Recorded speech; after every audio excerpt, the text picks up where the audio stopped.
Hi, Shogi fans, it's Hidesh. It's been a while since I last did a Josuke video, but for today I thought I'd do a lesson on third file rook, especially quick Ishida attack.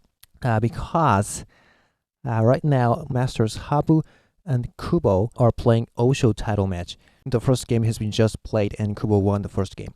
And it is very likely that we're going to see many third file rook games played by Kubo, so I thought it'd be a good help for you guys when you're watching the games. And this video is going to be the quick Ishida attack lesson number 2. Because if you have been my subscriber for pretty long, maybe you remember that the very first lesson of this Josuke series was quick Ishida attack number 1, in which I presented the very famous classic Josuke line, which is so famous and very cool that I wanted to present it in the first one. So, but it's been a very long time since then, so maybe you have already forgotten about that. So in this video number 2, I'm going to do a little review on the basic theory of quick Ishida attack, and which includes at this position, the basic position of quick Ishida attack you see on the screen. I'm going to talk about the behind theory of the moves before this position. So let's start from the beginning, the initial position. So if you want to play quick Ishida attack, you have to play pawn 7f first, of course, because you want to attack the 7th file. And quick Ishida attack is only possible if white plays pawn to 3d. If he plays pawn to 8d, well, if you try to attack the 7th file, well, this attack is faster, and you have to protect there with the bishop, and that means you can't attack the 7th file because the rook is blocked by the bishop. So, if white plays pawn to 3d, now you can go for quick Ishida attack by pawn to 7e. Well, by the way, rook to 7h at this position is not a very good option because he can make a bishop trade here and a bishop fork. Because the rook is no longer here, this pawn is not protected. Maybe you can only drop a bishop to 3f, blocking it so he can promote here, but you can promote it here too. However, if white plays gold to 5e from the right, it is obvious that you're going to lose another pawn, and it's definitely not a good position for black. So you can't play rook to 7h at this position, so you have to play pawn to 7e first. Okay, so actually this is the very critical position for white. This position, first of all, white has an option of accepting quick Ishida attack by pawn to 8d. And if he does that, black can now play rook to 7h. Well, as I've said in the lesson number 1, bishop trade here is not going to work, actually. Because, as I've shown you before, here's a very good bishop drop on 7f, protecting this pawn and also attacking this pawn. And, well, let's say he promotes. Now you can promote, and it's attacking the knight. So you can win a pawn, or this one maybe. So it's obviously good for black. So maybe he'll have to protect there with the king, for instance. Then you can protect the 2g square with the silver. And you see the bishop on 4e is not in a very good position. 7f is better. Maybe he'll have to make a escaping route for the bishop. And, the bishop has to go back later. And black can actually castle and Mino castle. So this position is favorable for black. Oh, but maybe it's not so easy. We can try to make a bishop trade and try to drop it to here. So maybe black has to deal with it. With maybe pushing this pawn, making room for the lance. So actually it might be still interesting. So instead of 0 to 3h, if black has moved to gold to protect here, that won't be an issue. But in that case, black won't be able to castle and Mino castle.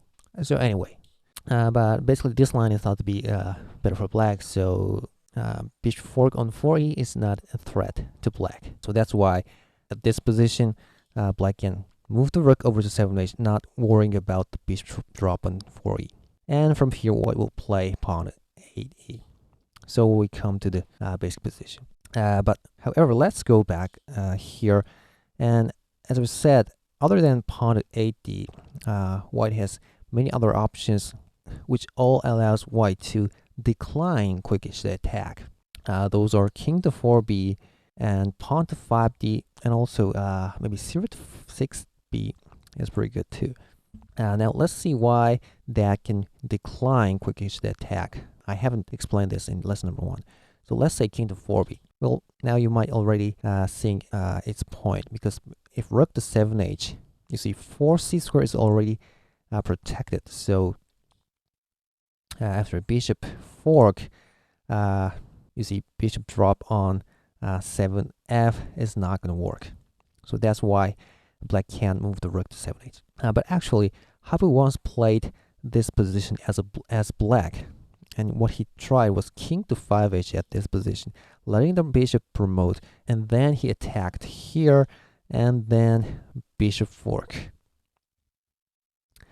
White will have to block it with the knight, but then a rook to 7d. Now black is threatening taking the rook and dropping it to here, I guess. So now white will have to move rook to 9b, but rook to 3d, attacking the knight, and go to 3b, and then this is beautiful. Pawn to 3f, blocking the horse. And you see this horse is now not very mobile, so it's very interesting. And the reason of king to 5h is that the horse 2f is not going to be a check. But, well, it's obviously not a favorable position for black. Maybe only such a master like Habu can try this line, so you shouldn't be doing that. So basically you can move the rook to 7h after king 4b. And another one, pawn to 5d, you can move the rook to 7h, because, yeah, after the bishop fork, yeah, bishop drop to 7f is not going to work, because, you know, this line is already blocked. But actually, this time, bishop drop to 8e would occur this time. I'm protecting this pawn and now attacking this pawn. Pretty interesting. However, in this case, what is a very good move, pawn to 8d, letting black to promote the bishop here, and then go to 5b from the right, attacking the horse. And after the horse runs, rook attacks it, and horse goes back, and then he promotes the bishop. Well, it's a very strong attack. Maybe black will have to drop a pawn, and it's not very good position for black, right? So you can move the rook to 7h after pawn to 5d. Well, what about 0 to 6b? Well, in this case, 4c square is still floating. So yeah, actually, black can move the rook. But this case, white will simply move the pawn to 6d, trying to protect here. And if black want to attack, he has to attack now. But instead of taking it, white's goal is going to come over. And actually, this is not a very good position for black. Black is just losing turns. White's generals can come over and put pressure to black's camp. Or even he can maybe take it, and 0 to 6c is a very good structure. So once white played 0 to 6b, actually white can't make a quick Ishida attack. Well, if he castles, well, then silver can protect there. So there's no point in making rook to 7h so early. So in case of these three moves, if white does that, black will basically block the bishop's diagonal. And then after that, black will swing the rook over to here, because no bishop drop on 4e will occur. And then, and let's say if the pawn comes over, black will float the rook over to here, protecting this square. And knight leaves to 7g, edge pawn and bishop goes to 9g. And actually, this structure here is called Ishida plenary formation, which is thought to be one of the most powerful and strongest attacking formation. You see the rook is protecting this pawn actually, so edge attack is okay. And the basic attacking line of this formation is black can anytime attack this file. Well, also this file, and you see all his pieces will be active, you know. So once white makes king to 4b, black will go for Ishida plenary formation, which is tend to be a little bit slower game than quick Ishida attack. And in this case, white will try to go for Anaguma, for instance. Okay, now, and in case of pawn to 5d2, black will go for Ishida's plenary formation. And in this case, maybe white will go to double range rook. And in case of 6b, black will basically block it and go for plenary formation. So now let's go back to quick Ishida attack where white played pawn to 8d. Okay, so now we've come to the base position.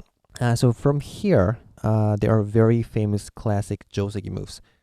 First of all, in old Joseki, pawn to 7d is thought to be a bad move because after pawn takes, rook takes, look at this, bishop trade and bishop fork. And it seems black is in a trouble. If black takes a pawn, white makes a horse. So pawn to 7d here is not an option for black. And classic Joseki is actually king to 4h right here. Well, your question might be, what about pawn to 8f? Is it okay? Well, I've already covered this in lesson number 1. Yeah, it's okay because you see this fork. So it's okay. So what we'll play 0 to 6b.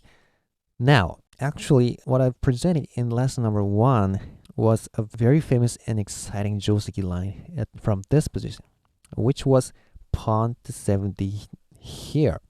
And the Joseki line we've seen was pawn takes, and the bishop trade, and bishop fork 7c, and rook goes there. And yeah, like that. You remember? And this line is thought to be a little bit playable for black, especially in its an amateur level. So that's what I wanted to show you in video number 1. However, actually, what has a countermeasure for that? It's very simple. Go to 7b and white is okay. Well, if you even promote, the generals will come over, and it won't be very good for black. So actually, we can deal with this attack easily, which I've also said in lesson number 1. So actually, pawn to 7d at this position doesn't work here either. So basically, the classic Joseki from this position is black simply goes ahead castling to 3h. And this line is going to be go into Masuda's Ishida style, which was a forte of Master Masuda. Okay, but what about pawn to 8f now? Because the 0 has already blocked this bishop diagonal, right? Well, but it's okay, because if he does that, look at this. Here's another bishop fork. So it's okay. So basically white will go for castling, and black goes for castling, white goes for castling, like that. So this is Masuda's Ishida style, okay? Which is pretty much exciting. I think I want to cover this one in the future. So basically, these are the basic theories of quick Ishida attack. Now, this is the most important part. Despite the old Joseki I've just mentioned, there are several very interesting new moves that have been found recently, which made a great changes to the Joseki of quick Ishida attack. So here's the latest strategy of quick Ishida attack. First of all, at this position, I've just told you pawn to 7d is not a very good option. Yeah, but professional player Suzuki proposed that actually pawn to 7d is possible. So this attack is called Suzuki style, which I'm going to cover from next video, number 3. And another one is after king to 4h and 0 to 6b. I've just said pawn to 7d is simply met by gold to 7b, and it's not so good for black. However, this time the professional player Kubo found out a very interesting move after this position, and figured out it's still worth playing for black. So this attack is called Kubo style, and I think I'm going to cover this too after Suzuki style. So what you're going to learn from this position is Suzuki style, Kubo style, and Masuda's Ishida style. Okay, so let's see Suzuki style in the next video. That's all for this video. Thanks for watching. Goodbye.